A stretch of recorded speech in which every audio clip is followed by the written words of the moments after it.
रुद्र प्रताप जी, मैं आपके पास आ रहा हूं। जैसा केपी चौधरी साहब दावा कर रहे हैं कि अगर वो असमानता खत्म करने के तर्क रख रहे हैं और तमाम चीजों को कोट कर रहे हैं, एट्रोसिटी SC/ST एट्रोसिटी एक्ट को कोट कर रहे हैं, लेकिन सवाल ये है कि एक असमानता की काट आप दूसरी असमानता से कैसे लाएंगे? देखिए, इस पूरी जो मामले की में दिक्कत कहाँ से आ रही है। अब एक बात बताइए कि देश को आज़ाद हुए इतने समय हो गए और आज UGC को याद आ रहा है कि इस तरह के स्कूलों और कॉलेजों में हम इस तरह की व्यवस्था लागू करने जा रहे हैं। अगर किसी को इतनी सीरियसनेस नज़र आती है तो स्कूल कॉलेज को आप क्या कहते हैं, प्रयोगशाला मत बनाइए ना, संसद में लागू कर दीजिए कि अगर एक सांसद दूसरे सांसद को कुछ इस तरह की बातें करता है या विधानसभा में बातें करता है तो उसके ऊपर लागू करके दिखा दीजिए। वो तो छोटा सा प्रयोग रहेगा, उससे बेहतर कोई व्यवस्था ही नहीं हो सकती। जहां से देश के विकास की सीढ़ी चढ़ने वाला छात्र है, अगर वहां पर आप इस तरह से व्यवस्था लागू करके शुरू से उसके बीच में एक मतभेद डालने की कोशिश करेंगे तो आप किस तरह के भारत का निर्माण कर रहे हैं। और आप कह रहे हैं कुछ में अभी जैसे नाम मुझे पता नहीं है, वो कह रहे हैं कि आप तो आपका DNA यहाँ का नहीं, आप लोग यहाँ के हैं ही नहीं। जब इस सोच के साथ आप दलित चिंतक बने हुए हैं तो आप आने वाले भविष्य में किस तरह की चिंतन कर रहे होंगे तो समझने वाली बात है। जब देश आज़ादी के बाद हमने संविधान अपनाया और संविधान के साथ देश चल रहा, और इतने दिनों की आज़ादी के बाद आपको इस चीज़ दिखाई दे रही है। अगर सामान्य वर्ग का कोई छात्र है तो क्या उसके पास अपना अधिकार नहीं होता है? अगर ये नियम लागू होता क्योंकि सबके साथ एक साथ कर दीजिए ना कि कोई भी आदमी किसी के ऊपर अगर कोई भी तरह का आरोप लगाता है तो अगर वो स्कूल कॉलेज में ऐसी बातें करता है तो सब पे एक सामान्य नियम लगना चाहिए। एक चौरदीवारी के अंदर आप लोगों को बांट करके इस तरह से चाहते हैं कि एक बेहतर भारत बनेगा तो नहीं बन सकता। और अगर सरकार की इच्छा शक्ति है तो सरकार इस पर क्यों नहीं पहले सामने आकर के बात करती है? अगर मुद्दा इस समय इस तरीके से गरमाया हुआ है तो उनको आकर के इस पर सफाई देनी चाहिए, अपनी बातों को रखना चाहिए, लोगों को समझाना चाहिए। तो वो न करके केवल आप आश्वासन देने से काम नहीं चलता है। अगर एक बहुत बड़ा समाज जिसको ऐसा लगता है कि इसमें ऐसी चीजें हो सकती है तो ये किसका काम है? और मैं बार बार कह रहा हूं ना कि आप शिक्षा के मंदिर को इस तरह से करने की कोशिश मत करिए। यही कानून संसद और विधानसभाओं में आप लागू कर दीजिए कि जाति के आधार पर टिप्पणी करने पर आपकी संसद की सदस्यता विधानसभा की चली जाएगी। अब मान के दिखा दीजिए तो मैं मान जाऊंगा। आप वहां पर बैठे बैठे इस तरह की व्यवस्था लागू कर रहे हैं और वो भी वहां लागू कर रहे हैं जहां से हमारे देश का भविष्य तैयार हो रहा है। वो बचपन से ही अपने अंदर इस भाव को लेकर के पैदा होगा कि हमारे अंदर ये जाति व्यवस्था की बात है। भाई आप भी स्कूल कॉलेज में रहे होंगे, हम भी रहे हैं, हमने तो नहीं देखा कि ऐसे कभी कोई दोस्ती में या यारी में किसी तरह की इस तरह की बातों में हम लोग जाति सूचक शब्दों का प्रयोग करते हैं। तो जो कुछ लोग यहाँ पर बुद्धिजीवी बनने का नाटक कर रहे हैं उनकी राजनीति अब चल नहीं रही है। लोग देश में देखिए इस चीजों से काफी आगे देश आगे चला गया है। आज का भारत अलग तरह का भारत है, लेकिन उनको अपने एक्सपेरिमेंट किस पे करने हैं? जब तक इस तरह के जातिगत समीकरण नहीं बनाए जाएंगे, उनके बीच विध्वंस नहीं पैदा होगा, आपसी टकराव नहीं होगा। क्योंकि आप देखेंगे कि पिछले 20-25 साल से देश के अंदर जातिगत राजनीति बहुत कम हुई है। जितने जातिवादी नेता थे उनका समापन एक तरह से हो गया है। तो अगर जाति की राजनीति देश में पैदा नहीं होगी तो उनका घर कैसे चलेगा? तो इसी तरह की कोई सगुफा आप छोड़ दीजिए और पूरा देश जाति पर चर्चा करे। भाई रोजगार पर तो बात नहीं होगी, जितने लोगों और बात कर रहे हैं कभी रोजगार पर इस तरह की चर्चा आप करवा लीजिए और सारे लोग एक साथ आकर बैठ जाएं, नहीं बैठेंगे।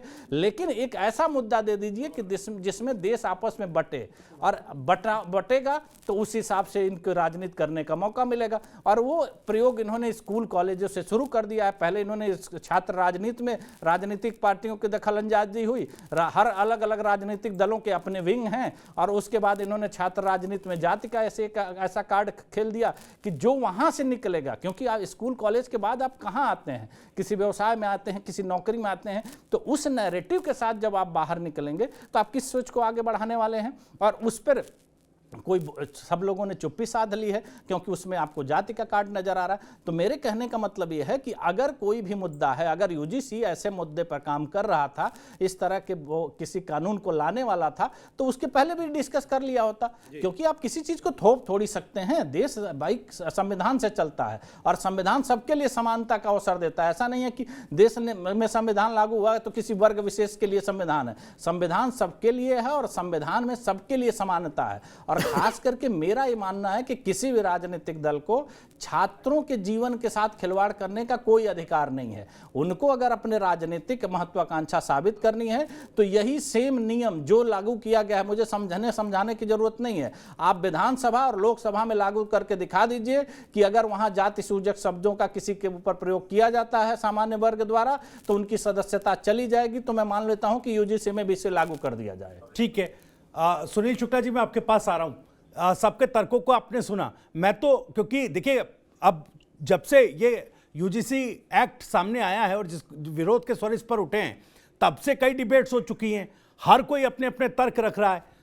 कोई इसे बता रहा कि भाई देखिए सामाजिक न्याय के लिए बड़ा कदम है, कोई कह रहा है कि भाई देखिए सामान्य वर्ग के लिए इतनी बड़ी चुनौती सामने आ गई है उन छात्रों के लिए। क्या ये भेदभाव खत्म करने के नाम पर नया भेदभाव शुरू हो चुका है?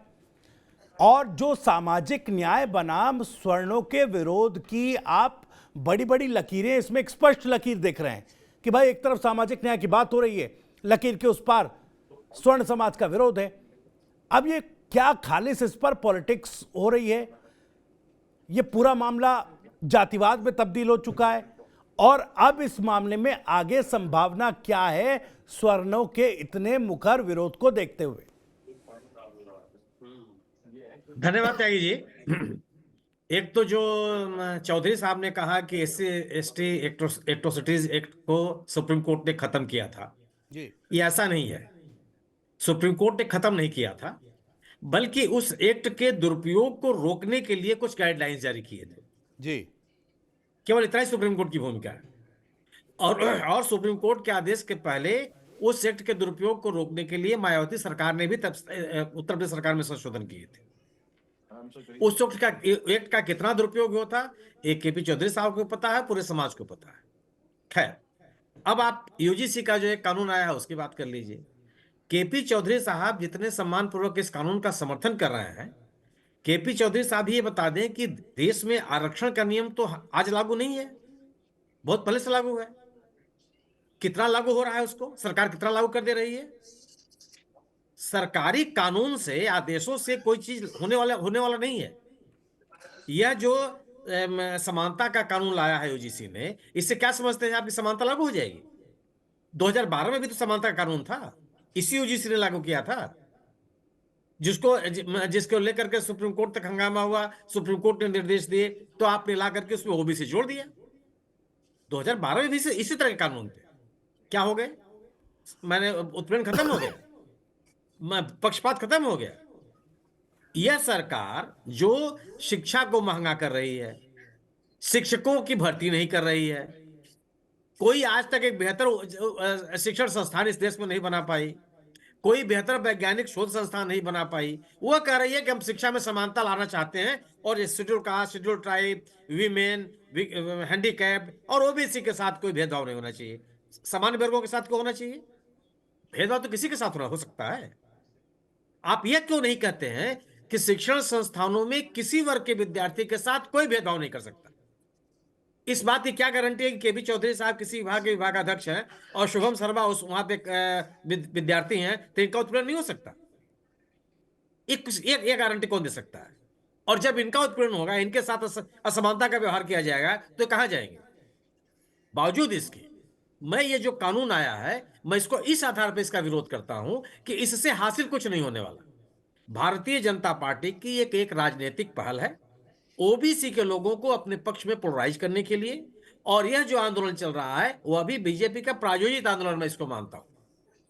भारतीय जनता पार्टी को अगर शिक्षण संस्थानों में समानता का या भेदभाव की स्थिति को समाप्त करनी है तो उसको विद्यार्थी को विद्यार्थी समझे। उन विद्यार्थियों में जातिगत भेदभाव उचित नहीं है।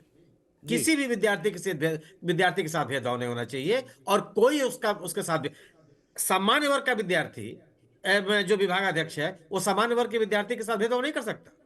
उसकी लड़की पढ़ रही है, उसका बेटा पढ़ रहा है, उसके रिश्तेदार पढ़ रहे हैं, वह ऊपर नीचे नहीं कर सकता, मेरिट को प्रभावित नहीं कर सकता। केपी चौधरी साहब अगर के विभागाध्यक्ष हैं तो अपनी बिरादरी के लोगों के साथ भेदभाव नहीं कर सकते। इनके अपने इंटरेस्ट नहीं क्लैश कर सकते क्या? कैसे कल्पना कर सकते हैं आप? और क्या आज तक इस जो अब तक पिछले एक दशक से सरकार सत्ता में है, यह कह सकती है कि भेदभाव इसने नहीं किया? उत्तर प्रदेश में 32 विश्वविद्यालय हैं, राज्य और केंद्र के मिलाकर के। सम्मानित चौधरी साहब मुझे बता दें कि कितने उसमें एससी, एसटी और ओबीसी के कुलपति हैं। कम से कम कई हजार महाविद्यालय हैं, उसमें कितने महाविद्यालयों में दलित प्रिंसिपल हैं या दलित वाइस प्रिंसिपल हैं या कितने संस्थानों में डायरेक्टर दलित हैं, जिनको इस सरकार ने नियुक्त किया है। जो सरकार अपने नियुक्तियों में, जो सरकार नौकरी देने के चयन की प्रक्रिया में शेड्यूल के साथ, ओबीसी के साथ भेदभाव को दूर करने के लिए तैयार नहीं है, वो शिक्षण संस्थानों में लागू करने का दावा कर रही है। कौन सा तर्क है ये? और इस तरह से छात्रों के बीच में बंटवारा क्यों हो? शुभम शर्मा के मन में इस बात का अंदेशा क्यों पैदा हो कि मैं किसके पास जाऊंगा जी? या क्यों नहीं होता कि दरवाजे सबके लिए खुलेंगे? जिस विद्यार्थी के साथ भी आप इस तरह का अन्याय भेदभाव होगा, वो अपनी शिकायत कर सकता है। बावजूद इसके मैं ये कहता हूं कि जो अब यह इस आंदोलन को मैं प्रायोजित क्यों मानता हूं? अब जो शिकायतें होंगी उसकी जांच के लिए 10 सदस्यीय कमेटी बनेगी, ये एक्ट का कानून कहता है। उस एक्ट में यह कहा जाता है कि 3 लोगों का प्रतिनिधित्व होना जरूरी है, schedule caste, schedule tribe, OBC. महिला और विकलांग का भी होना चाहिए, लेकिन वो महिला और विकलांग इसी कैटेगरी के होंगे, इसका उल्लेख नहीं है जी। 2 बाहरी सदस्य होंगे, वह भी कैटेगरी रिजर्वेशन कैटेगरी के होंगे, इसका भी उल्लेख नहीं है। 5 जो बाकी सदस्य हैं वो शेड्यूल इसी कैटेगरी के आएंगे, इसका भी उल्लेख नहीं है। तो सवर्णों का हित कहां से प्रभावित हो गया? क्यों ये माना जा रहा है कि जांच कमेटियां जो बनेगी उसमें केवल जो आरक्षित वर्ग है इसी के हित सुरक्षित रहेंगे और जो मेजॉरिटी में सवर्ण है वहां पर? दूसरी चीज, अंतिम निर्णय संस्थान का जो प्रमुख व्यक्ति है वो लेगा, विश्वविद्यालय का कुलपति लेगा, महाविद्यालय का प्रिंसिपल लेगा, संस्थान का डायरेक्टर लेगा। एक मिनट त्यागी जी, एक मिनट केवल।